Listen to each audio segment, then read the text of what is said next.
Ito ang ating Hodek hair dryer. Sobrang cute nito, di ba? Kita niyo naman yung kanyang color. And matagal na to sa akin, mag 1 year na siya. Kasi binili ko to, magpapasokan yung anak ko. And meron siyang kasamang magnetic na nozzle na ganyan. Para focus lang dito yung labas ng hangin. And kung ayaw mo naman is, ayan, ganyan siya. So, isaksak ko para mapakita ko sa inyo na okay pa siya, ay nagagamit pa siya, gumagana pa siya ngayon. Yung buhok ko, kung masak-masak pa siya, pwede pa natin siyang gamitan ng dryer. So, meron siya ditong tatlong, ayan, pagpipilian. Yung una is cold, tapos number 2. Tapos yung next is number 1 na hot, tapos number 2 na hot yung pinakahuli. So, try natin yung pinaka mataas muna, yung number 2 na hot. So, yun siya. Next is number 1. And yung cold. Diba?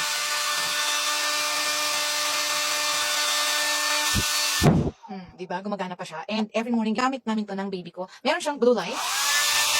Ayan, na nakaka-protect daw siya and hindi daw siya nakaka-damage sa hair natin. Ay na naman siya, yung pugad ng pugo. Lumalabas na naman siya sa aking tuktok.